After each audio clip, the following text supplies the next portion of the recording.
நம்முடைய நிகழ்ச்சிக்கு வந்திருக்கக்கூடிய ஒரு இந்த பெண் ஆளுமை, இவர்களை பற்றி சொல்ல வேண்டுமானால் இவர்களுடைய ஒரே கொள்கை, இவர்களுடைய கொள்கை என்னன்னு கேட்டீங்கன்னா, செல்லும் இடம் எதுவாயினும் வெல்லும் மொழி தமிழாகட்டும் என்றபடி அந்த கொள்கையை ஏற்றுக்கொண்டு கடல் கடந்து நெல்லையில் பிறந்த இந்த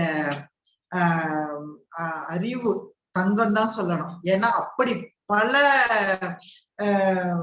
செயல்களை விடாமல் தன் அறிவால் தன்னை முன்னிறுத்தி கொண்டு செயல்பட்டு கொண்டிருக்கின்ற நம்முடைய நெல்லை அன்புடன் ஆனந்தி. பாத்தீங்களா, அவர்களுடைய பேர் எவ்வளவோ இருக்கு சேர்த்துக் கொள்வதற்கு அடைமொழி.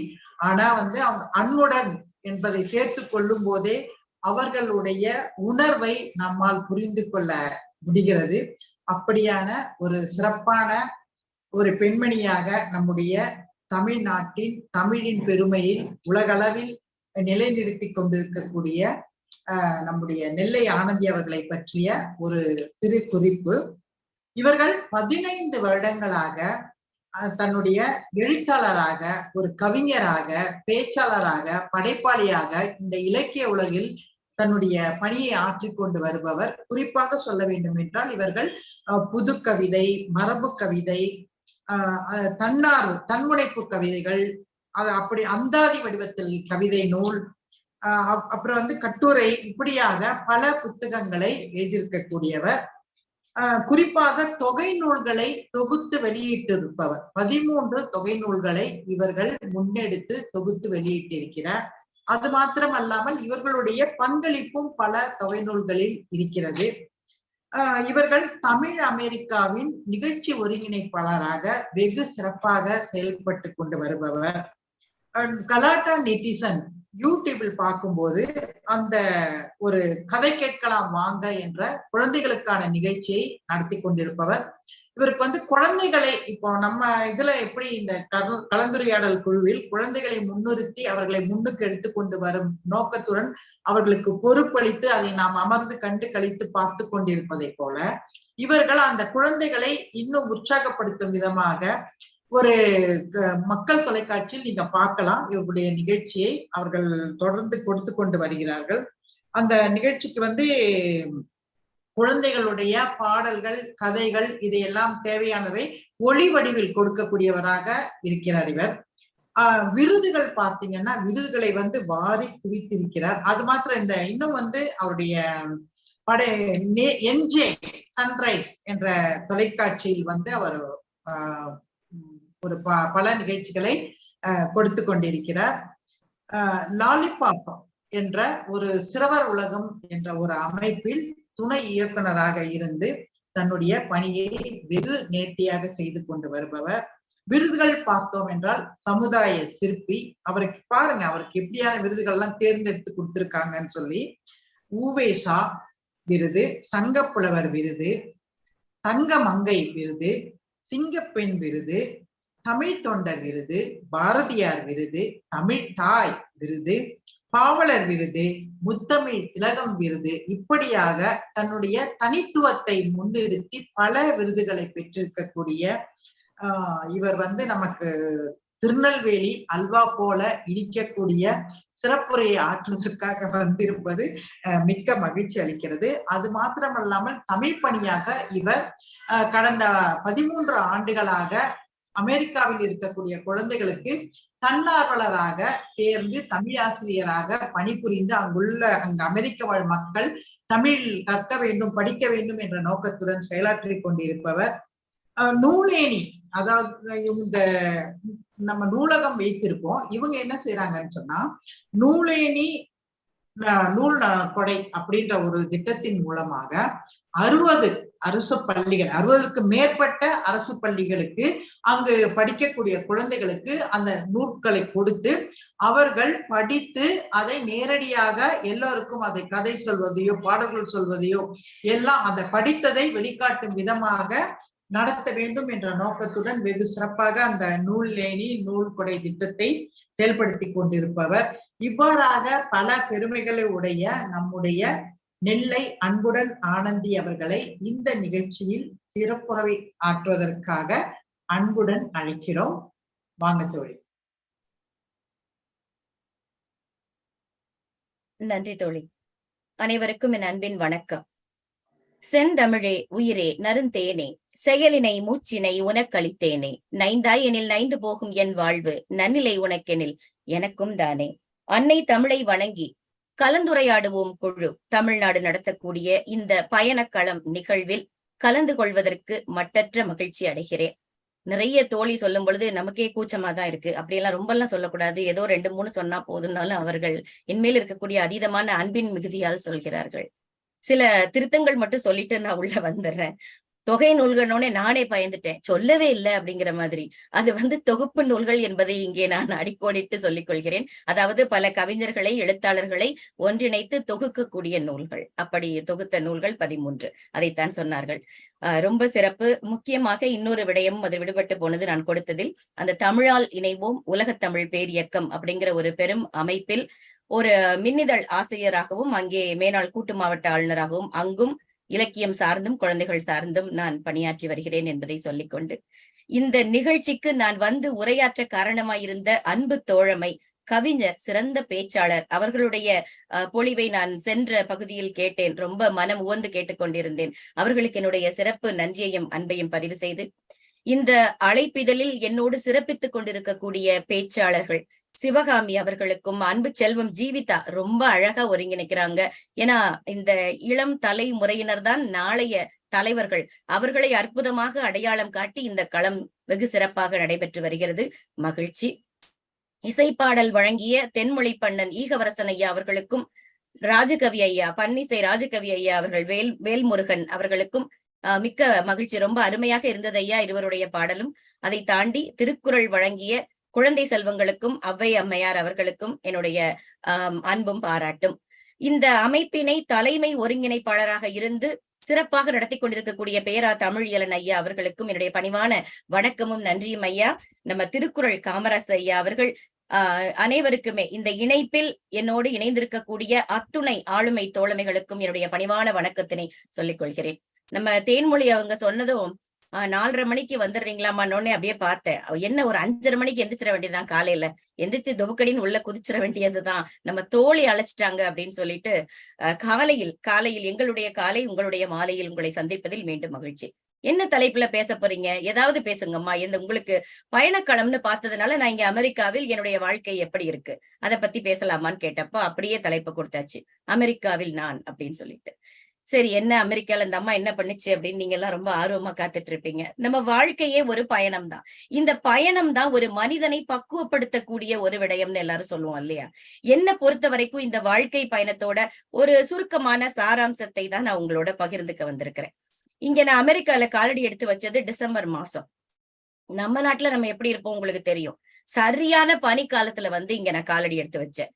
முதல்ல இறங்கின உடனே முட்ட அளவு பனி. முதல்ல எனக்கு பயம் வந்துருச்சு, ஏதோ திட்டமிட்டு கூட்டு வந்துட்டாங்களோ நம்மள அப்படின்னு சொல்லிட்டு. நான் முதல்ல எனக்கு சரியான அதுக்கு தகுந்த ஆடைகள் எல்லாம் நம்ம போட்டிருக்க மாட்டோம் இல்லையா, அந்த ஒரு பயத்தோட இறங்கினேன். ஆனா நண்பர்கள் எல்லாம் நம்மை அழைக்க வந்திருந்தவர்கள் அங்க இருக்கக்கூடிய அந்த ஜாக்கெட்னு சொல்லக்கூடிய அந்த கடினமான அந்த இதெல்லாம் ஆடைகள் எல்லாம் கொண்டு வந்து கொடுத்தாங்க.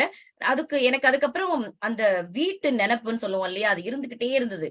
இங்க நம்ம இங்க இருக்கக்கூடிய மக்களோடு யாராவது தமிழ் பேச மாட்டாங்களா? ஏன்னா நான் வந்த புதுசுல கிட்டத்தட்ட அதையும் சொல்லிடுறேன், 25 வருடங்களாக இங்கே மிச்சிகன் அமெரிக்காவில் வசித்து வருகிறேன்.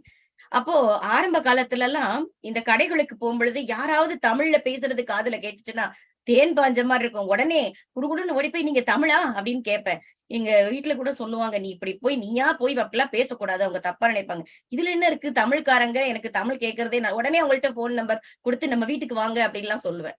அது ஒரு காலமா இருந்துச்சு. இப்ப அப்படி இல்லை, நிறைய தமிழர்கள் சூர்ந்த ஒரு படை மாதிரி இருக்கும் இங்க அப்படின்னு தான் சொல்லணும். இங்க இருக்கக்கூடிய பொதுவா சொல்லுவாங்க, வெளிநாட்டுல இருந்தா அது அவங்க வெளிநாட்டுல இருந்தாங்கப்பா அதுக்காக அவங்களுக்கு அவ்வளவு மரியாதை கொடுக்குறாங்க.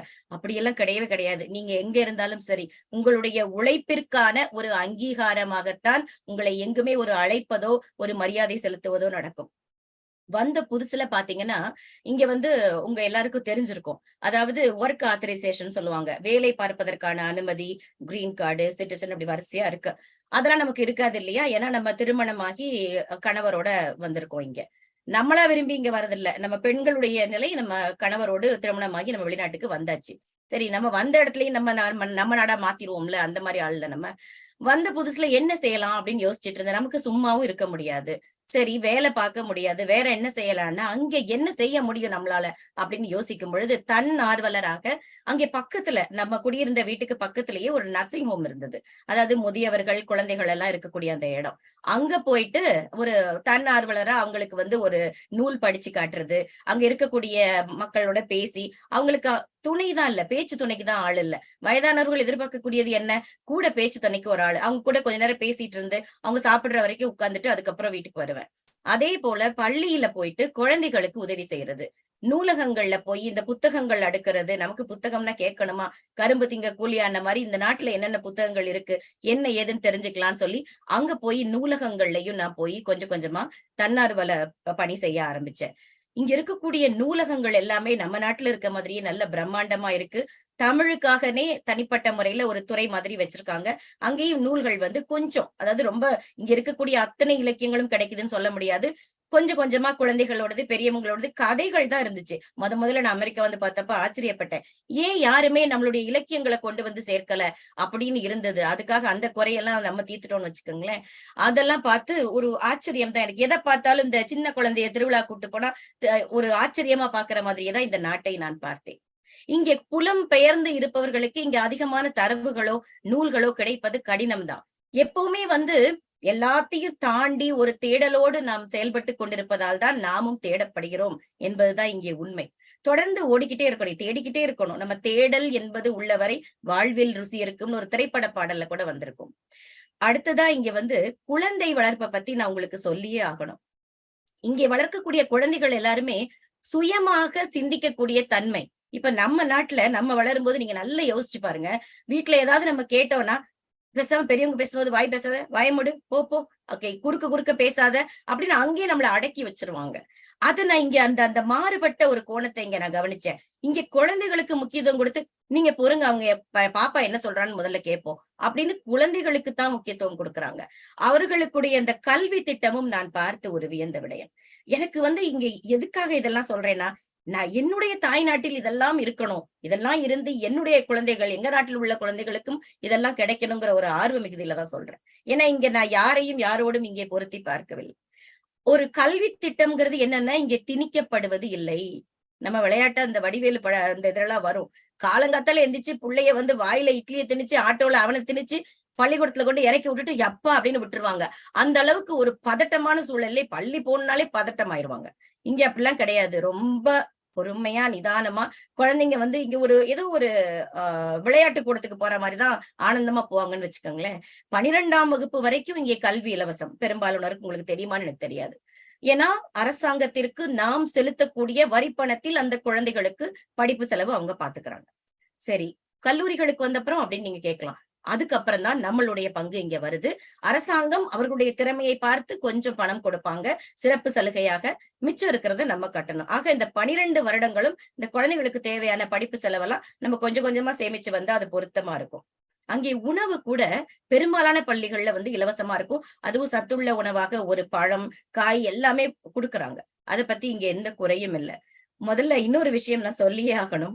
வெளிநாடுனாலே மக்கள் எப்படின்னா டாலர் இல்லைன்னா அந்தந்த நாட்டு பணமா தான் பார்ப்பாங்க. நம்ம இங்க நண்பர்கள்லாம் சில பேர் வருத்தப்படுவது உண்டு. உறவுகளோ இல்ல அவங்க நம்மள வீட்டு பின்னாடி மரத்துல இருந்து ஏதோ பறிச்சுட்டு வர மாதிரியே இந்தியாவுக்கு வரணும் ஒரு பெரிய பட்டியல் கொடுக்குறாங்க அப்படின்னு. அந்த மாதிரி ஒரு வருத்தப்படுறவங்களுக்கு நான் சொல்றேன் என்னன்னா, அவர்கள் நம்ம மேல இருக்க அன்பினால அந்த பட்டியல் கொடுக்கலாமா இருக்கும். ஆனா ஒவ்வொருவருமே இங்கே இருப்பவர்களும் கடினமாக உழைத்துதான் அந்த இடத்துக்கு வராங்க. ஆனா நம்ம இலக்கியவாதிகள் யாருமே ஒருத்தரை பணம் சார்ந்தோ அவர்களுடைய தரம் சார்ந்தோ இங்கே அழைப்பதோ மரியாதை செலுத்துவதோ இல்லை. அவர்களுடைய தமிழ் சார்ந்து மட்டுமே நாம் அவர்களை பார்க்கிறோம். அப்படிப்பட்ட மனிதர்களுக்கு மனித நேயம் ரொம்ப அதிகமாவே இருக்கிறது, ரொம்ப அதிகமாவே நேசிக்கிறோம் அப்படின்னு சொல்லலாம். இங்க இருக்கக்கூடிய பெரும்பாலான ஏதோ சத்தம் வந்துட்டே இருக்கு.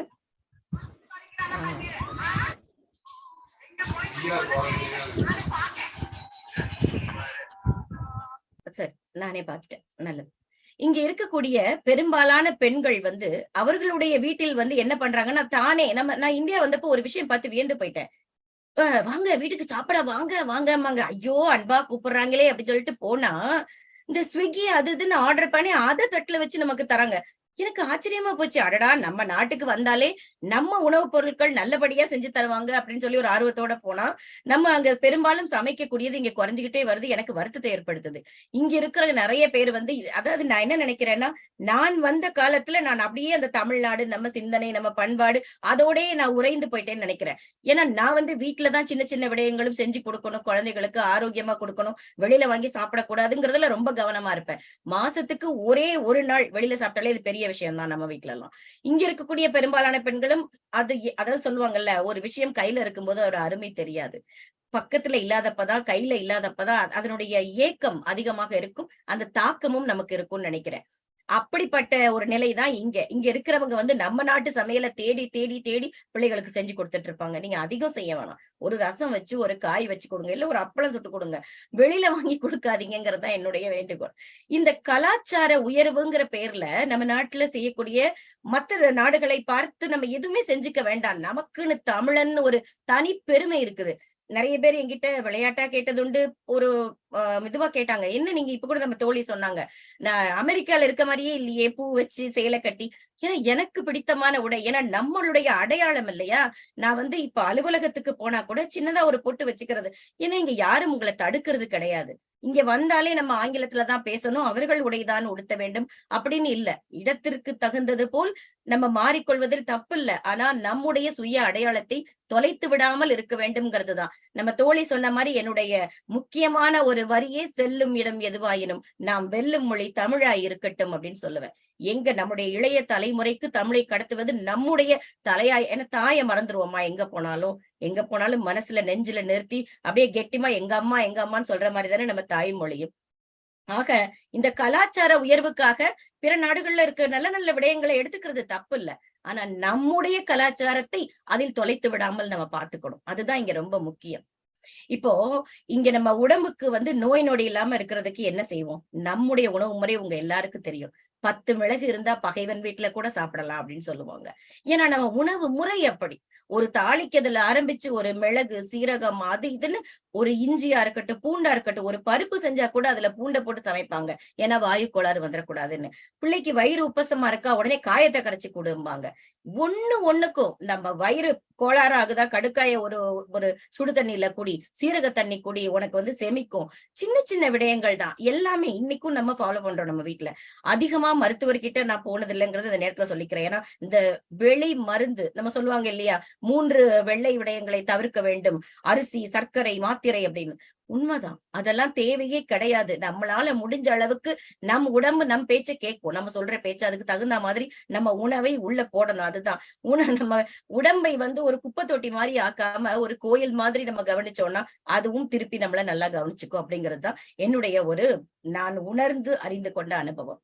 சரி, இங்க வந்து நான் முன்னாடியே சொன்னது போல இங்க இருக்கக்கூடிய மக்கள் நம்ம சாப்பாட்டை விரும்பி உண்றாங்க. இப்ப நம்ம அலுவலகமா இருக்கட்டும், நான் வேலை பார்க்கிற இடத்துலயும் சரி, அவங்க கேக்குறாங்க, நீங்க இது எப்படி செய்றீங்க, எனக்கு சொல்லி கொடுங்க. இந்த மாதிரி காய்கறிகள் எல்லாம் போட்டு என்னென்னமோ போடுறீங்களே, மசாலா எல்லாம் என்ன ஏதுன்னு கேட்டு நம்மளுடைய உணவை அவங்க விரும்பி சாப்பிடுறாங்க. ஆனா நம்ம பீஸா, பர்கர் அவங்களுடைய உணவுக்கு போறோம்.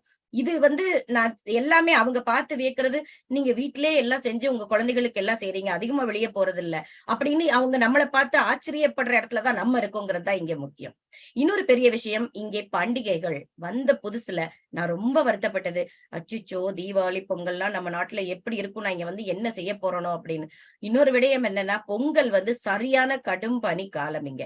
நம்ம நாட்டுல எல்லாம் ஒரு மாசத்துக்கு முன்னாடியே அப்படியே கோலாகலமா வெள்ளையடிச்சு வீட்டுல இருக்க பொருள்கள் எல்லாம் சுத்தம் பண்ணி, அந்த பொங்கலுக்கு முந்தின நாட்கள்ல நம்ம அப்பா போய் கரும்பு கட்டி எடுத்துட்டு வந்து, மஞ்சள் கிழங்கு எடுத்துட்டு வந்து, வாசல்ல காய்கறி எல்லாம் நம்ம அரிசி மாக்கோலம் போட்டு காவி அடிச்சு அப்படி மனசுல அப்படி பசுமையா நிக்குது எனக்கு. அப்படியே அம்மா அப்படியே பொங்கல் விட்டு நமக்கு எடுத்து தரும்போது எல்லார் வீட்லயுமே கொடுத்துட்டு வந்து நம்மளும் சாப்பிட்டு, அதெல்லாம் ஒரு காலம்.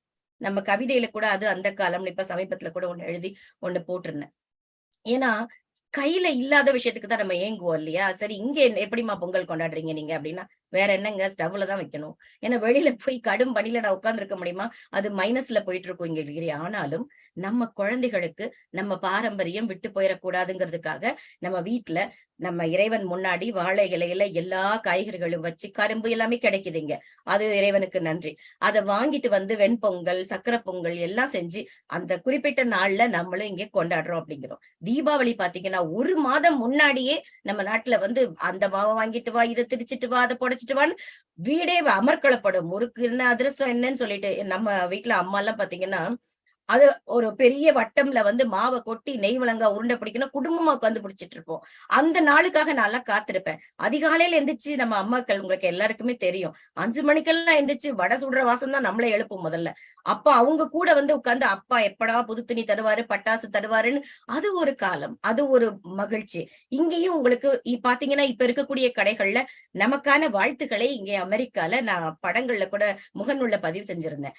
ஹாப்பி தீபாவளின்னு நமக்காக வாழ்த்துக்கள்லாம் போட்டிருக்காங்க. இங்க இருக்கக்கூடிய பள்ளிகள்லயும் சில அந்த இங்க இருக்கக்கூடிய அட்டவணை இருக்கும் இல்லையா? அதுல போட்டிருக்காங்க. தினப்படியில இன்னைக்கு இந்த தமிழர்கள் வந்து இங்க கொண்டாடுறாங்க அப்படிங்கறத இங்க உள்ள வகுப்புகள்லயும் சொன்னாங்க. அதெல்லாம் எனக்கு ரொம்ப பெருமையா இருந்தது. நமக்கான ஒரு அடையாளத்தை அவர்கள் அங்கீகரிக்கிறார்கள் அப்படின்னு சொல்லிட்டு. இந்த தீபாவளியாக இருக்கட்டும், அந்த பட்டாசு இங்கேயும் கிடைக்கும். நம்ம ஊர் மாதிரியே வாங்கி சந்தோஷமா. ஆனா என்னன்னா அனுமதி வாங்கணும். நம்ம இஷ்டத்துக்கு ரோட்ல வெடிச்சு குப்பையாக்கிட்டு போனோம்னா, உங்களுக்கு வந்து அபராத தொகை விதிச்சிருவாங்க. நம்ம நகரத்துக்கிட்ட ஒரு அளவுக்கான ஒரு பட்டாசுகளை வெடிக்கிறதுக்கு அனுமதி தேவையில்ல. ஆனா பெரிய பெரிய அளவுல இந்த ராக்கெட் அந்த மாதிரிலாம், ஏன்னா இங்க ரொம்ப ரொம்ப பாதுகாப்புக்கு முக்கியத்துவம் கொடுக்குறாங்க. அவர்களிடம் முறைப்படி அனுமதி வாங்கித்தான் நம்ம அதை செய்யணும். அதையும் செய்யறோம்னு வச்சுக்கோங்களேன். மிச்சம் இருக்கிறத வந்து கார்த்திகை தீபத்துக்கு நம்ம எல்லாம் செய்யறது, அதையும் செய்யறோம். இப்போ இந்த ஆஹ் காலையில எந்திரிச்சு நான் சொன்னேன் இல்லையா, நிறைய பெண்கள் சொல்லுவாங்க, நம்ம குழந்தைங்க நமக்கு அப்புறம் எங்கங்க அனந்தி இதெல்லாம் செய்ய போறாங்க, நம்மளோட இது முடிஞ்சிரும்னு. ஏன் அப்படி நினைக்கணும்? இப்ப நம்ம வீட்டுல குழந்தைகளுக்கு தமிழ் சொல்லி கொடுக்கிறோம். ஒரு தன்னார்வல ஆசிரியையாக 13 வருடங்களாக இங்க இருக்கக்கூடிய பிள்ளைகளுக்கு கிட்டத்தட்ட 45ல இருந்து 50 பிள்ளைங்க, அதுல கல்லூரி மாணவர்கள் என்னிடம் படிக்கிறார்கள். அது எனக்கு ரொம்ப பெருமை. அவங்களா வந்து என்ன கேட்டாங்க, ஆனந்தியத்தை எனக்கு தமிழ் சொல்லி கொடுங்க, எனக்கு ஆசையா இருக்குன்னு. ஏன்னா கல்லூரியில ஒரு துணை பாடமா அந்த குழந்தை தமிழ் எடுத்திருக்கா. அப்போ நமக்கு எவ்வளவு பெருமை. குழந்தை வந்து நம்ம அவங்கள வந்து திணிக்காம அவர்களாக எடுத்து அதை எனக்கு சொல்லித்தாங்கன்னு கேட்கிற அளவுக்கு தான் இங்க இருக்கு. அதனால எனக்கு தமிழ் என்றுமே நம்ம குழந்தைகள் கிட்ட நம்ம கலாச்சாரமும் இருக்கும். நம்ம அதாவது குழந்தைகள் கெட்ட வார்த்தைகளை பேசுவதில்லை, அவர்கள் கேட்ட வார்த்தைகளையே பேசுவார்கள் சொல்லுவாங்க. அதே போலத்தான் அவங்க நம்ம எப்படி இருக்கமோ நம்மளை பார்த்துதான் நம்ம பிள்ளைகளும் இருப்பாங்க. நம்ம வீட்டுல நடத்தக்கூடிய ஒரு பண்டிகையா இருக்கட்டும், நம்ம ஒரு மனிதர்களிடம் நாம் நடந்து கொள்ளக்கூடிய விதம், நம்ம அம்மா அப்பா எப்படியோ அதே மாதிரிதான் நம்ம இருப்போம். விதை ஒன்று போட்டால் சுரை ஒன்றா முளைக்கும்னு சொல்லுவாங்க இல்லையா? அதே மாதிரிதான் நம்ம பிள்ளைகளும். கண்டிப்பாக தமிழையோ நம்ம கலாச்சாரத்தையே விட்டுறவே மாட்டாங்க. நம்ம வீட்லயும் பாப்பா 2 பெண் குழந்தைகள் எனக்கு, அபிராமி, காயத்ரின்னு. இன்னைக்கும் ஒவ்வொரு பண்டிகைக்கும் அவங்க கல்லூரியில இருக்காங்க. அந்த விடுமுறை நாள் இல்லைன்னா கூட வீட்டுக்கு வந்து நம்மளோட கொண்டாடக்கூடிய அந்த மனோபாவத்துலதான் அவர்களை நாம் வளர்த்துட்டு வரோம். ஆக இங்க அதிகப்படியா இந்த பண்டிகைகள் பத்தி பார்த்தாச்சு. இதை தாண்டி இவர்களுடைய பண்டிகைன்னு பார்த்தா நம்ம நாட்டு மாதிரிதான் கிறிஸ்துமஸ். அப்புறம் இங்க ஹாலோவின்னு ஒண்ணுங்க, பேய்கள் தினம்னு ஒண்ணு கொண்டாடுவாங்க. ட்ரிக் ஆர் ட்ரீட் அப்படின்னு சொல்லிட்டு. அது என்ன பேய்கள் தினம், அதுக்கெல்லாமா கொண்டாடுவீங்க அப்படின்னு கேட்டா ஒண்ணும் இல்ல. ஒரு பயமுறுத்துற மாதிரி விளையாட்டா சில பேர் செய்யறது உண்டு. ஆனா பிள்ளைகளுக்கு விதவிதமான, இப்ப வந்து ஒரு தக்காளி பழம் மாதிரி, ஒரு கரடி குட்டி மாதிரி, யானை குட்டி மாதிரி, சிங்கம் மாதிரி, இப்படி பிள்ளைகளுக்கு விரும்பிய உடைகளை எல்லாம் அலங்காரம் பண்ணி ஒவ்வொரு வீடு வீடா ஒரு கையில ஒரு பை எடுத்துட்டு போய் அவங்க கதவை தட்டி ட்ரிக் ஆர் ட்ரீட்னா என்ன அர்த்தம்னா, ஒண்ணு என்ன பயமுறுத்து, இல்ல எனக்கு மிட்டாய் கொடு அப்படின்னு கேக்குற மாதிரி. இந்த குழந்தைங்க போய் நிக்கும். வீட்டுக்கு வரும்போது பாத்தீங்கன்னா சின்ன பசங்க அப்படியே பையா வந்து மிட்டாயை தூக்கிட்டு வருவாங்க. அதுலயும் ஒரு நல்ல விஷயம் இருக்கு. இத்தனையும் தின்னா பிள்ளைங்க பல்லு இனத்துக்காரதுன்னு கவலைப்படலாம் நீங்க. அதையும் ஒரு ஒரு நன்கொடையாக கொடுக்கக்கூடிய இடம், வாங்கக்கூடிய இடம் இருக்கு. மறுநாளே கொண்டு போய் வேணுங்கிறதுல ஒரு 4-5 எடுத்து வச்சுக்கிட்டு பிள்ளைங்க கொண்டு போய் அதை நன்கொடையா கொடுத்துருவாங்க. அது ஒரு கொண்டாட்டம்னு வச்சுக்கோங்களேன். பயமாவும் இருக்கும். ஏன்னா எலும்புக்கூடு மாதிரி எல்லாம் ஒவ்வொரு வீட்டு வாசல்ல நின்னு பயமுறுத்தவும் முயற்சி பண்ணுவாங்க. அவங்களுடைய அதிகப்படியான இப்ப தேங்க்ஸ் கிவிங் சொல்லக்கூடியது நன்றி தினம்னு சொல்லுவோம் இல்லையா? நம்ம உழவர்களுக்கு பொங்கல் வழியா நம்ம சூரியனுக்கும் உழவர்களுக்கும் நன்றி சொல்றது போல, இங்கே இருக்கக்கூடிய விவசாய பெருமக்களுக்கும் இங்க இருக்கக்கூடிய உணவு வழங்குபவர்களுக்கும் நன்றி சொல்லும் விதமாக, ஆனா ஒட்டுமொத்தமா ஒரு ஆசிரியர்களாக இருக்கட்டும், பெற்றவர்களாக இருக்கட்டும், உடன்பிறப்பு எல்லாருக்கும் நன்றி சொல்லும் விதமாக தேங்க்ஸ் கிவிங் டே அந்த நாட்கள்ல பார்த்தா கடைகள்ல இப்ப நம்ம ஆடி தள்ளுபடின்னு நீங்க சொல்றீங்க இல்லையா, அதே மாதிரி பல பேரு இந்த தேங்க்ஸ் கிவிங் சேல்னு சொல்லுவாங்க, அதுக்காக காத்திருப்பாங்க.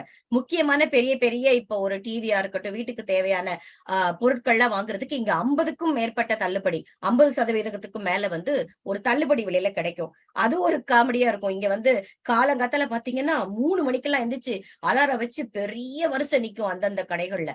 ஏன்னா முதல்ல வரக்கூடிய 100 பேருக்கு இப்ப $1000 மதிப்புள்ள ஒரு தொலைக்காட்சி உங்களுக்கு $500 உங்களுக்கு பாத்தீங்கன்னா அத்தனை பேர் போய் நிப்பாங்க. அது ஒரு பெரிய கோலாகலமா இருக்கும். இதெல்லாம் பார்த்து இங்க நடக்கக்கூடிய சின்ன சின்ன விடயங்கள். அடுத்ததா இங்க நான் பார்த்து வியந்த விடயம் வந்து காவல்துறைங்க. ஒரு இருக்கலாம். இங்கேயும் வந்து இந்த கையூட்டு வாங்குறது இருப்பாங்க. கண்டிப்பா எல்லா இடத்துலயும் குற்றம் குறை இருக்கவங்களும் இருப்பாங்க. ஆனா அதிகபட்சமாக நான் பார்த்தது ஒரு நேர்மையான அதிகாரிகளத்தான். ஒண்ணும் இல்ல. இப்போ வந்து ஒரு வேகமா போறீங்கன்னா, நம்மளா இருந்தா என்ன செய்வோம்? சார் குடிங்க, வச்சுக்கங்க, விட்டுருங்க சார் அப்படின்னா, சரி சரி பார்த்து போ அப்படின்னு வாங்கி சொருகிட்டு விட்டுருவாங்க. நீங்க அப்படி கையூட்டெல்லாம் யாருக்கு எல்லா இடத்துலயும் இங்க உங்களுக்கே தெரியும். கேமரா வழியா பார்த்துட்டே இருக்கிறாங்க. ஒரு ஒரு தன்மையான ஒரு டிக்கெட்ன்னு சொல்லுவாங்க இங்க. ஒரு எழுதி குடுக்கறது கூட அபராத தொகைய கையில குடுத்துட்டு ஹேவ் அ நைஸ் டே அப்படின்ட்டு போவாங்க. நீ அதுக்கு எனக்கு இங்க ஒரு அபராத தொகை $150 ஃபைன போட்டுட்டு அதுக்கப்புறம் எங்கடா நைஸ் டேன்னு நமக்கு தோணும். அப்படி வந்து ஒரு சின்ன சின்ன ஒரு 10 மைல் நீங்க அதிகமா போனா கூட இங்க நிறுத்தக்கூடிய அளவுல அங்கங்க இருக்காங்க. அது மட்டும் இல்ல. நம்ம ஊர்ல அவசர எண் நம்ம கூப்பிடுவோம் இல்லையா? அழைக்கிற 100 அதே மாரி இங்க 911 911 அந்த எண் ரொம்ப கவனமா இருக்கணும். புள்ளைங்க இங்க வந்து சைல்டு அபியூஸ்ன்னு ஆங்கிலத்துல சொல்லுவாங்க இல்லையா? குழந்தைகளுக்கு ஏதாவது யாராவது பிரச்சனை கொடுத்தால், அவர்களே இந்த 911 கூப்பிட்டுட்டா போதும். வீட்டுக்கு வந்து புள்ளைய தூக்கிட்டு போய் சோசியல் சர்வீஸ்ல விட்டுருவாங்க. இங்க புலம்பெயர்ந்து இருக்கக்கூடிய மக்களுக்கு பெரிய பிரச்சனை என்னன்னா, நம்ம நாட்டுல உங்களுக்கே தெரியும். டக்குன்னு கை நின்றும். ஏதாவது அவங்க கோவமா பேசினாலோ, பிள்ளைங்க ஏதாவது தவறு பண்ணாலோ, பொசுக்குன்னு அடிச்சிருவாங்க. இங்கெல்லாம் அப்படி கை வச்சோம்னா, அவங்க உடனே குழந்தைகள கூட்டிட்டு போய் வளர்க்க தெரியல அப்படின்னு சொல்லிட்டு இப்ப கூட சமீபமா ஒரு ஸ்ட்ராட்டஜின்னு ஒரு திரைப்படம் கூட வந்தது. இங்க அந்த அளவுக்கு இல்ல. ஏன்னா நம்ம தமிழர் பண்பாடு, இவர்கள் குழந்தையை வளர்க்கும் விதம் இப்படித்தானே உங்களுக்கு தெரியும்னு வச்சுக்கோங்களேன். ரொம்ப கவனமா இருக்க வேண்டியதா இருக்கு. ஏன்னா விளையாட்டா பிள்ளைங்க கூப்பிட்டா கூட வாசல்ல வந்து நின்றுறாங்க. ஏன்னா இது நான் பார்த்த உண்மை. நம்ம பக்கத்து வீட்டுல ஒரு குழந்தை ஏதோ ஒண்ணு கோவமா கூப்பிட்ட உடனே அடுத்த 2வது நிமிஷம் என்னடா திடீர்னு இத்தனை போலீஸ் வந்து நிக்குதுன்னா கதவை தட்டி குழந்தை ஓகேயா, குழந்தைய பார்க்கணும், என்ன நடந்துச்சுன்னு. ஐயோ தெரியாம கூப்பிட்டுட்டான்னு சொன்னா அவங்க ஒரு 2, 3 தடவை பொறுமையா எந்த அபராதமும் விதிக்க மாட்டாங்க. இதே ஜோலியா வச்சுட்டு இருந்தோம்னா அதுக்கும் ஒரு ஃபைன போட்டு விட்டுருவாங்க. ஆக அழைத்த உடனேயே வரக்கூடியது. நம்ம நாட்டுல ஒரு சாலை விபத்து இங்க சொல்லியே ஆகணும். போக்குவரத்தெல்லாம் இங்க வந்து அமைக்கப்பட்டிருக்கூடிய இடமும் அதிகமா இருக்குன்னு வச்சுக்கோங்க. நம்ம நாட்டுல இருக்கிற ஆட்களுக்கு தகுந்த மாதிரி இடம் இல்ல. அது நம்மளுடைய நிலைமை. ஆனா இங்க இருக்கக்கூடிய அந்த சிக்னல அவங்கள அத ஃபாலோ பண்றதுன்னு சொல்லுவோம் இல்லையா? அத ரொம்ப சரியா கடைபிடிக்கிறாங்க. நம்ம நினைப்போம் இப்ப என்ன கிரீன் சிக்னல் விழல, ரெட்ல தான் இருக்கு, ரோட்ல ஒரு பயம் இல்ல, சும்மா போவோம் அப்படின்ட்டு நம்ம பாட்டுக்கு போவோம். இங்க பார்த்து நான் வியந்த விஷயம் என்னன்னா, ஒரு சாலையில பாத்தீங்கன்னா ஆள் அரவமே இல்ல. ஆனாலும் சிகப்பு விழுந்த உடனே நின்னுகிட்டு ஒத்த கார் இருந்தாலும் நின்னுகிட்டு இருக்காங்க பொறுமையா. அந்த விழுந்தாதான் சரியான ஒரு பச்சை நிறம் வந்தாதான் கடந்து போறாங்க. அந்த ஒரு நெறி அங்க இருக்குது. அதனாலதான் இங்க விபத்துகள் வந்து ரொம்ப அதிகமா இருப்பதில்லை. அது மட்டும் இல்ல, நம்ம நாட்டுல நம்ம எல்லாரும் வருத்தப்படக்கூடிய விஷயம். ஒரு விபத்து வந்தா யாருக்கும் உதவி செய்யறோமோ இல்லையோ முதல்ல செல்ஃபி எடுத்துக்குவாங்க. உடனே முகநூல்ல என்ன நடந்தது பார்த்தீர்களா அப்படின்னு ஒரு இதை பதிவு செய்யறதுலதான் குறியா இருப்பாங்க. இங்க அப்படி இல்ல. அடுத்த 2வது நிமிஷம் ஒரு தீயணைப்பு படையா இருக்கட்டும், ஆம்புலன்ஸா இருக்கட்டும், டக்கு டக்குன்னு வந்து அந்த இடத்துல சிதறி இருக்கிற கண்ணாடி அந்த சம்பவம் நடந்த மாதிரியே இருக்காது. அடுத்த 5வது நிமிஷம் அந்த இடத்த சரி பண்ணி சாதாரணமா எப்பொழுதும் போல மக்கள் போயிட்டு இருப்பாங்க. இது மாதிரி அந்த ஒரு ஒரு நேர்த்தின்னு சொல்லணும். செய்யக்கூடிய வந்து அர்ப்பணிப்போட செய்யற விஷயங்கள் இதெல்லாம் வந்து நம்ம நாட்டுக்கு வரணும்னு சொல்லி என்னுடைய வேண்டுதல் தான். ஏன்னா நிறைய நம்ம நாட்டிலையும் அதிகமான அர்ப்பணிப்போடு இருக்கக்கூடிய காவல்துறை அதிகாரிகள், பள்ளி ஆசிரியர்கள், அலுவலக அதிகாரிகள் நிறைய பேர் இருக்கும். அவர்களுக்கு இன்னும் ஒரு கூடுதலான ஒரு உரிமை கொடுத்து அவர்களுக்கும் இந்த மாதிரி ஒரு நல்ல விடயங்கள்லாம் கொண்டு போய் சேரணுங்கிறது தான் என்னுடைய ஆசையுமே. இப்ப இன்னொரு விஷயம் என்னன்னு பாத்தீங்கன்னா, 5வது வகுப்புலேயே இங்க இருக்கக்கூடிய குழந்தைகளுக்கு ஒரு குட் டச் பேட் டச்ன்னு சொல்லுவோம் இல்லையா? எது சரி எது தவறுங்கிற மாதிரி குழந்தை எப்படி பிறக்குது எல்லா விஷயத்தையுமே நீங்க நினைக்கலாம். நான் முதல்ல எனக்குமே உள்ளுக்குள்ள சுருக்குன்னு தான் இருந்தது. என்னடா இது 5வது வயசு படிக்கும் போதே எதுக்கு தேவையில்லாம இதெல்லாம் பிள்ளைங்க கிட்ட.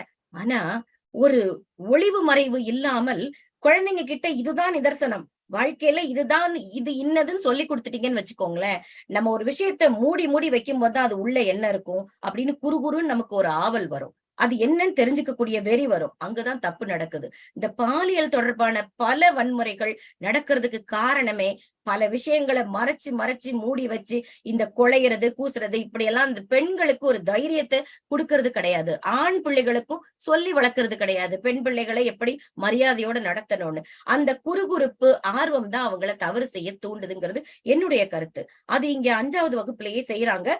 ஆனா கேட்பாங்க உங்ககிட்ட, இந்த மாதிரி இந்த வகுப்புல ஒரு பாடம் இருக்கு, உங்க குழந்தைக்கு அதை நாங்க காட்டலாமா, சொல்லி தரலாமா? இல்ல இல்ல எங்க கலாச்சாரத்தைப்படி நாங்க அதெல்லாம் கிடையாதுன்னா உங்க இஷ்டம். நம்ம வேண்டான்னு எழுதி கொடுத்துட்டு அன்னைக்கு லீவ் போட்டு வீட்டுல இருந்துக்கலாம். ஆனா அது நம்ம நாட்டிலையும் கொண்டு வரணும். அப்பதான் அவங்களுக்கு தெரியும் எது தப்பு எது சரின்னு சொல்லிட்டு. இப்படி ஒளிவு மறைவு இல்லாம குழந்தைங்க கிட்ட இப்ப திருக்குறளையே எடுத்துக்கோங்களேன். எத்தனை பேர் நம்ம பிள்ளைகளுக்கு காமத்து பால்ல இருக்க பாடல்களை ஒரு மேடையிலயோ எங்கேயோ பேச வச்சு சொல்லியிருப்பீங்க சொல்லுங்க. என்னை பொறுத்த வரைக்கும் ஒரு தமிழ் ஆசிரியையாக தன்னார்வல ஆசிரியையாக இருந்த ஒரு காரணத்துல சொல்றேன், அத முதல்ல சொல்லி கொடுங்க. ஏன்னா அதில் இருக்கக்கூடிய அழகியலும் பெண்களை பற்றிய ஒரு கூடுதலான சிறப்பு செய்திகளும் ஒரு ஆண்மகனிடம் அவளை பற்றிய ஒரு உயர்வான தகவலை தான் பதிவு செய்யுமே தவிர, ஐயோ காமத்து பால் அப்படிலாம் கிடையவே கிடையாது. சின்ன பிள்ளைகளுக்கு இருந்தே நம்ம திருக்குறளில் எல்லாமே தெளிவாக அழகாக விளக்கப்பட்டிருக்கிறது. அதை நம்ம சொல்லணும். எப்படி மரியாதையோடு ஒரு பெண் பிள்ளையை நடத்தணும்னு சின்ன வயசுல இருந்தே சொல்லி கொடுக்கணும், ஆண் பிள்ளைகளுக்கும் சரி. அடுத்ததா பாத்தீங்கன்னா, இங்க நடக்க ஒரு விஷயம் கொலு. நம்ம வீட்லயே 2 பெண் பிள்ளைகள் இருக்கிறதுனால முன்னாடி நான் அழைச்சிட்டு போவேன். அவங்க ஒரு 5 வயசு இருக்கும். அம்மா நம்ம வீட்லயும் வைக்கணும்னு சொல்லி, சரி எனக்கு என்னன்னா ஒரு விஷயம் தொடங்கினா அது கடைசி வரைக்கும் தொடரணும்னு ஆசைப்படுவேன். சரி நம்ம வீட்லயும் இப்ப வைக்கிறோம், கொலு வைக்கிறோம். ஒவ்வொரு வீடுகளுக்கும் அந்த நம்மளுடைய ஆடைகளை உடுத்திட்டு போய் அந்த 10 நாளும் பாத்தீங்கன்னா நீங்க கண்டுபிடிச்சிடலாம். இங்க இருக்கக்கூடிய கடைகள்ல பாத்தீங்கன்னா பூக்கள் அதிகமாக அவங்களே கேட்பாங்க கடைக்காரங்க, இப்ப என்ன உங்களுக்கு நடந்துட்டு இருக்கு, என்ன பண்டிகை, இங்க இருக்க பூக்கள் எல்லாம் வித்து போச்சு, நாங்க திரும்ப ஆர்டர் போட்டு வச்சிருக்கோம்னு கேட்பாங்க. அவங்க ஆர்வமா தெரிஞ்சுக்குவாங்க, நமக்கு வாழ்த்து சொல்லுவாங்க. ஏன்னா பெண்கள் எல்லாம் ஒவ்வொரு வீட்டுக்கும் பூக்களை வாங்கிட்டு போறது, மஞ்சள் குங்குமம் வாங்கிக்கிறது, பிள்ளைங்க பட்டுப்பாவாடை சட்டை போட்டு அங்க போய் பாட்டு பாடுறது, இதெல்லாம் பாக்குறதுக்கே கோலாகலமா இருக்கும். அந்த பண்டிகை நாட்களுக்காகவே காத்திருப்பார்கள் இந்த சின்ன பிள்ளைங்க.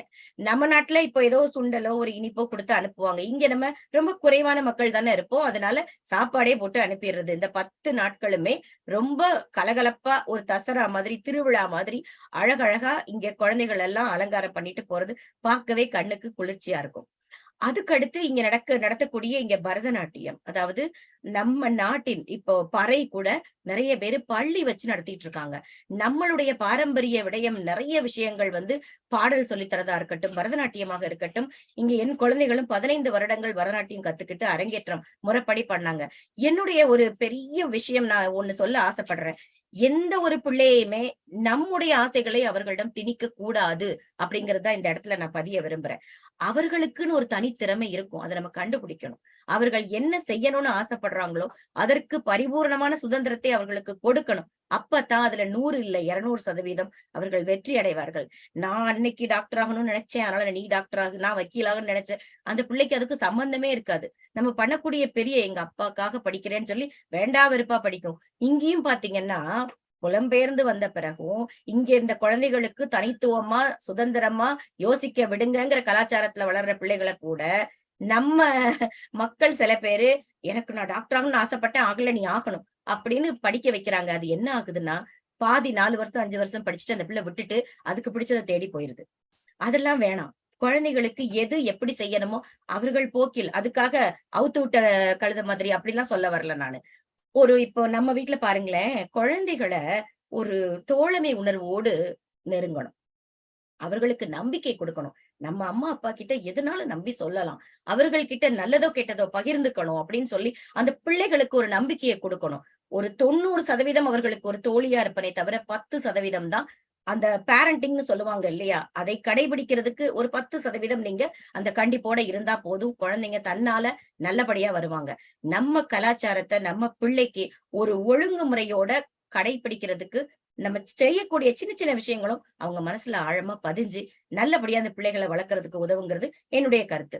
அடுத்ததா பாத்தீங்கன்னா, இந்த ஒழுங்குமுறைன்னு ஒரு வார்த்தை சொன்னேன் இல்லையா, இங்கே ஒரு பொருட்காட்சியாக இருக்கட்டும், ஒரு வங்கியா இருக்கட்டும், ஒரு கடையா இருக்கட்டும், எங்க போனாலும் சரி இந்த வரிசையில நிக்கிறதுங்கிறத பார்த்து நீங்க ஒண்ணும் வேண்டாங்க, எப்பேற்பட்ட ஆளா இருந்தாலும் சரி, இது நம்ம இப்ப பிச்சைக்காரனாக இருந்தாலும் சரி, நீங்க பெரிய சிஇஓவா இருந்தாலும் சரி, நீங்க வங்கிக்குள்ள போனீங்கன்னா, ஐயோ சிஇஓ வந்துட்டாங்க, எல்லாரும் வழிய விடுங்க, ஐயா வாங்க ஐயா, அப்படி கிடையாது. நம்ம நாட்டுல ஒரு பணம் எடுக்கிறதா இருந்தா கூட நமக்கு ஒரு மேனேஜரை தெரிஞ்சிருக்கணும், மேலதிகாரி இல்லைன்னா நம்ம நிக்கணும் நின்னுகிட்டே இருக்கணும். அந்த மாதிரி எல்லாம் வேண்டாம். யாரா இருந்தாலும் வரிசைப்படி வாங்கன்னு அந்த இன்முகமாக கவனிக்கக்கூடிய அந்த விஷயம் எனக்கு இங்க நான் பார்த்தது. ஏன்னா அதை நம்ம வந்து கடைபிடிக்கணும்னு ஆசைப்படுறேன். நம்ம சுயநலமா எனக்கு அந்த காரியம் ஆனா போது, எனக்கு மேனேஜரை தெரியும், நான் பணம் எடுத்தாச்சு, நான் போயாச்சு, நிப்பாங்க வரிசையில மணிக்கணக்கா. அதுவே வந்து துஷ்பிரயோகம் செய்யறதுன்னு சொல்லுவோம் இல்லையா? நம்மளுடைய ஒரு பதவியையோ எதையுமே வந்து எங்கேயும் போய் நம்ம வெளிக்காட்டிக்கிட்டு நமக்கான ஒரு இதை நம்மளா எடுத்துக்க கூடாதுங்கிறதும் என்னுடைய கருத்து. அடுத்ததா பாத்தீங்கன்னா, இங்க இருக்கக்கூடிய பார்க்கிங் லாட்ன்னு சொல்லக்கூடிய இடம், அதாவது கார்களை நிறுத்தும் இடம். ஒவ்வொரு கடைகள்லயும் சரி, வங்கியிலையும் சரி, பள்ளியிலும் சரி, எல்லா இடத்துலயும் ஒரு மாற்றுத்திறனாளிக்கும், உடல் ஊனமுற்றவர்களுக்கும், அதாவது உடல் குறைபாடு உள்ளவர்களுக்கும் அந்த பள்ளியோ கடையோ பக்கத்துல ஒரு 5ல இருந்து 10 பார்க்கிங் அவங்க விட்டு வச்சிருப்பாங்க. ஏன்னா அவங்க தள்ளி நிப்பாட்டிட்டு வந்து நான் கஷ்டப்படக்கூடாது அந்த வீல் சேர்ல எல்லாம் வந்துன்னு. நம்ம இதுல வந்து சும்மா இருந்துன்னா, சும்மா இருந்துச்சியா அதனால பார்க் பண்ணேன் அப்படின்றவாங்க, அதையும் எடுத்துக்குவாங்க நல்லா இருக்கிற ஆளுங்க. இங்க வந்து அது யாரும் அதுல மக்கள் வரலைன்னா அது அப்படியே இருக்கும், காலியா இருக்கும் அந்த இடம், அவர்களுக்காக பிரத்யேகமாக ஒதுக்கப்பட்டிருக்கும். அதே போல இங்க நேரம் நெருங்கிருச்சு. கேம்பிங்னு சொல்லுவாங்க. அதாவது கேம்பிங்னா உங்களுக்கு தெரிஞ்சிருக்கும், ஒரு மலை பிரதேசமோ அப்படி இல்லைன்னா நல்ல ஒரு நீர்நிலை இருக்கக்கூடிய ஏரிகள், குளங்கள் இருக்கக்கூடிய இடம், ஆறு இருக்கக்கூடிய இடம், அந்த மாதிரி இடங்கள்ல போய் ஒரு கூடாரத்தை அமைச்சு, இந்த அங்கெல்லாம் பாத்தீங்கன்னா அந்த நெட்வொர்க் இணையம்லாம் அவ்வளவா கிடைக்காது. ஒரு 3-4 நாளைக்கு குடும்பத்தோட போய், நண்பர்களோட போய், நம்ம கையில எடுத்துட்டு போற சின்ன சின்ன பொருட்களை வச்சு அங்கேயே உணவு சமைச்சு சாப்பிட்டு, அங்க இருக்கக்கூடிய அந்த நீர்ல விளையாடுறது, ரொம்ப தூரம் நடந்து போறது, காடு மாதிரி இருக்கும். அந்த இயற்கையோடு இயற்கையாக அந்த சத்தம், அந்த பறவைகள், பூச்சிகள் எழுப்பக்கூடிய சத்தம், அது ஒரு பெரிய சொர்க்கம். அது ஒரு 3-4 நாள் வருஷத்துக்கு ஒரு தடவை இங்க போவோம். அதுவும் நல்லா இருந்துச்சு. இந்த நாட்டுல பார்த்து நானு ரொம்ப ஆனந்தப்பட்டது. ஏன்னா நமக்கு இயற்கையான கேட்கணுமா? இரவு நேரத்துல அந்த நிலா வெளிச்சத்துல அந்த விண்மீன்கள், அந்த நட்சத்திர கூட்டங்கள் எல்லாம் எண்ணிக்கிட்டு அந்த சத்தம் கீச்சு கீச்சு கீச்சுன்னு கேட்கக்கூடிய அந்த சத்தம். அடுத்ததா பாத்தீங்கன்னா எல்லாரும் சுத்தி ஒரு நெருப்பை மூட்டி அதை சுத்தி உட்கார்ந்து பாட்டு பாடிக்கிட்டு சந்தோஷமா பேசிட்டு ரொம்ப நேரம் முழிச்சிருந்து பேசிட்டு இருப்பாங்க. அடுத்து பாத்தீங்கன்னா, இங்க நம்ம சொல்லக்கூடிய நம்ம தொல்காப்பிய ஐயா கூட இருக்காங்க. அவங்க அடிக்கடி சொல்லக்கூடிய ஒரு வார்த்தை, சரிம்மா சாரிம்மான்னு சொல்லிட்டா பிரச்சனை இல்லம்மா அப்படிம்பாரு. அது மாதிரி இங்க நன்றி, மன்னிச்சுக்கோ, இந்த 2 விஷயம், அதாவது தேங்க்யூ, சாரி, அது சின்ன பிள்ளைக்கு நம்ம சொல்லி கொடுக்கணும். ஒரு கணவன் மனைவியா இருந்தா கூட அவர்கள் ஒரு நல்ல விடயம் செய்யும் பொழுது இங்க பாத்தீங்கன்னா நம்ம கூட கிண்டலா சொல்லுவோம், என்ன பெருசா, அவ சமைச்சு கொடுக்கறது அவ கடமை தானே, அவளுக்கு எதுக்கு அவன் தேங்க்யூ சொல்றான் அப்படின்னு. அப்படி கிடையாது. அந்த வீட்டுல இருக்கக்கூடிய அந்த பெண் கஷ்டப்பட்டு ஒரு உணவு சமைக்கிறேன்னா, ஏய் நல்லா இருக்குடா, செமையா இருந்துச்சுடா, நல்லா இருக்கோ நல்லா இல்லையோ அது வேற விஷயம், அது ஒரு வார்த்தை சொல்லி பாருங்களேன், அவர்களுடைய முகம் மலர்வதை. அது இந்த நாட்டுல செய்யறாங்கங்க. அது அதே மாதிரி கணவனும் சரி, மனைவியும் சரி. ஒரு ஒரு வெளியில இருக்கக்கூடிய ஒரு பனி அதை வந்து சரி பண்றாருன்னு வச்சுக்கோங்களேன், ஹனி ரொம்ப நீட்டா நீ சரி பண்ணி வச்சுட்டியேன்னு அந்த அம்மா உடனே ஒரு சொல்லுது. நம்ம கூட நினைப்போம், என்னங்கடா நடக்குது இங்க அப்படின்னு. அதை சொல்லி பாருங்களேன், அதனுடைய பலன் உங்களுக்கு தெரியும். அதே மாதிரி ஒரு சின்ன ஒரு சண்டை வருது, யாரு நான் பெரிய கர்வமா நான்லாம் ஈகோ நம்ம நம்ம கிட்ட இருக்கக்கூடியது, நம்ம உடனே போய் அவங்க கிட்ட சரி விடு பிரச்சனையை பாத்துக்கலாம் அப்படின்னு விட்டு கொடுத்தவர்கள் கெட்டு போவதில்லைன்னு நம்ம நாட்டுல சொல்றதுதான் இங்கே செஞ்சுக்கிட்டு இருக்காங்க. சாரின்னு ஒரு செகண்ட்ல சொல்லிட்டு கடந்து போயிடுறாங்க. அதை பத்தி ரொம்ப நீட்டி முளைக்கி அதை மனசுல வச்சிட்டு இருக்கிறதே இல்ல. நமக்கு ஒரு நல்லது யாராவது செஞ்சாங்கன்னா ஒரு நன்றி சொல்லுங்க, தப்பே கிடையாது. யாரையாவது நம்ம கஷ்டப்படுத்தி இருந்தா மன்னிப்பு கேளுங்க, அதுவும் தவறு கிடையாது. இதெல்லாம் ஒரு சின்ன விஷயம் தான், இதெல்லாம் ஒரு பெரிய விஷயம்னு பேசிட்டு இருக்கியேமா நீங்க நினைக்கலாம். ஆனா இதை செஞ்சு பாருங்க, அதனுடைய பலன், அந்த கனிச்சுவை உங்களுக்கு தெரியும். ஏன்னா ஒரு இடத்துல நம்ம நுழையிறோம், ஒருத்தங்களை பாராட்டும் பொழுது ரொம்ப அழகா சொன்னடா கண்ணா அப்படின்னு சொல்லி பாருங்களேன், அந்த குழந்தைய அன்னைக்கு பூரா அது மனசு ஒரு துள்ளலோட இருக்கும், நான் ஏதோ நல்லதா சாதிச்சுட்டேன் அப்படிங்கிற மாதிரி. அதே மாதிரி ரோட்ல பாக்குறவங்கள சும்மா நாயை பிடிச்சிட்டு நடந்து போயிட்டு இருப்பாங்க, என்னமோ நம்மள பல வருஷம் பழகின மாதிரி, ஓ ஹாய் ஹவ் ஆர் யூ அப்படிம்பாங்க, என்ன எப்படி இருக்கீங்க. நமக்கே வந்து ஒரு நிமிஷம் பார்ப்போம், வந்த புதுசுல எல்லாம் கொஞ்சம் ஆச்சரியமா இருக்கும். இப்ப எல்லாம் அப்படி கிடையாது. ஏன்னா ஒரு சிரிச்ச முகமா ஒருத்தங்களை சந்திக்கிறது, என்னமோ அவன் நம்மகிட்ட 1 லட்சம் ரூபாய் கடன் வாங்குற மாதிரியே முறைச்சுக்கிட்டே போக கூடாது. அந்த மாதிரி எல்லாம் இங்க வந்து ஒரு மனித நேயம் கொண்டாடப்படுகிறது அப்படின்னு தான் நினைக்கிறேன். நிறைய விஷயங்கள் இந்த மாதிரி சொல்லிட்டே போகலாம். என்னுடைய உடல் மட்டும்தான் இங்கே அமெரிக்காவில், வெளிநாட்டில் இருக்கிறது. என்னுடைய உயிர் உள்ளம் எல்லாமே நான் பிறந்த தாயகத்தில் தமிழ்நாட்டுலதான். மனசெல்லாம் எல்லாரும் எங்க தமிழால் அடிக்கடி சொல்லுவாங்க, அந்த பிள்ளைக்கு உடல் மட்டும்தான் அங்க இருக்கு, உசுரெல்லாம் இங்கதான் இருக்கு அப்படின்ற மாதிரி. நாட்டிலேயே நம்ம நாட்டிலேயே எல்லாமே செய்யணும், நம்ம நாட்டுல உள்ளவங்களுக்கு நம்மால முடிஞ்சது. ஏன்னா இறைவன் ஒருவரிடம் ஒரு விடயம் கொடுத்திருக்கான்னா அவர்கள் இல்லாதவர்களுக்கு கொடுப்பார்கள் என்ற நம்பிக்கையில் தான். இப்ப நம்ம தோழமை சொன்னாங்க இல்லையா, நம்ம நூலேணி நூல்கொடை நம்ம கன்னிக்கோவில் ராஜா அவர்களோடு இணைந்துதான் அதை செய்யற. அதை நான் தனியா செய்யல. அது இந்த நேரத்துல நான் சொல்லிக்கணும். அவருக்கு இந்த நேரத்துல நன்றி சொல்லணும்.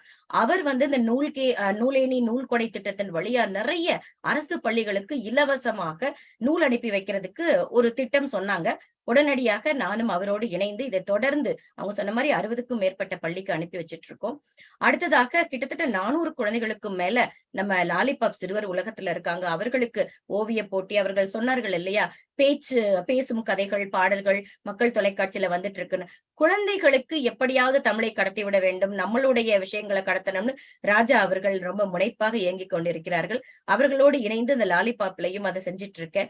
அதுவும் எனக்கு மகிழ்ச்சி. இப்போ உங்களை போன்ற பெரும் ஆளுமைகளோடு அவ்வப்போது மற்ற களங்களிலும் நான் போய் கொண்டிருக்கிறேன். என்னால் இயன்றதை செய்து கொண்டிருக்கிறேன். எங்க போனாலும் சரி, நம்ம தாய் தமிழ் நாடான நம்ம நாட்டுக்கு வர மாதிரி ஒரு மகிழ்ச்சி, அங்க இருக்கிற மக்களை சந்திப்பது போன்ற ஒரு நெகிழ்ச்சி அடிச்சிக்கவே முடியாது அப்படின்னு தான் சொல்லணும்.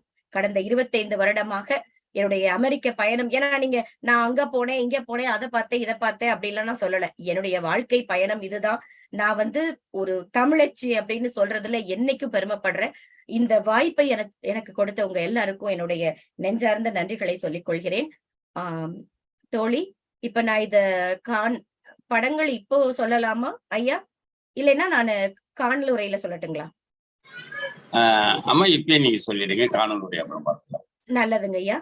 இப்போ உங்க எல்லாருக்கும் ஒரு படங்கள் சில காட்டுறேன். ஏன்னா நீங்க இப்ப கூகுள்ல பாத்தீங்கன்னாலே எல்லா இடத்துக்கும் அமெரிக்கால இருக்கக்கூடிய இடங்கள் எல்லாம் உங்களுக்கு தெரியும். அது இப்ப முக்கியம் இல்ல. என் மனதை தொட்ட விடயங்களை மட்டும் நான் பகிர்ந்து கொள்கிறேன். தெரியுதுங்களா ஐயா? நல்லது. இப்போ இதுல இங்க பாருங்க, இங்க இருக்கக்கூடிய இயற்கை காட்சி. நான் ஒரு இயற்கை காதலின்னு கூட பழகின எல்லாருக்கும் தெரியும். இங்கே நான் பார்த்து மகிழக்கூடியது இது ஒரு முக்கியமான விஷயம் என்னன்னா, 6 மாசம் பாத்தீங்கன்னா அப்படியே பச்சை பசேன்னு பூக்கள் எல்லாம் குலுங்கி ரொம்ப ஆனந்தமா இருக்கும். திடீர்னு பார்த்தா நம்ம அந்த காலங்கள் இங்க நான் ரொம்ப கவனிச்சேன். வசந்த காலம், அந்த இலையுதிர் காலம், பனிக்காலம் எல்லாமே இங்க நம்ம கண்ணு முன்னாடி பார்க்க முடியும் உங்களால.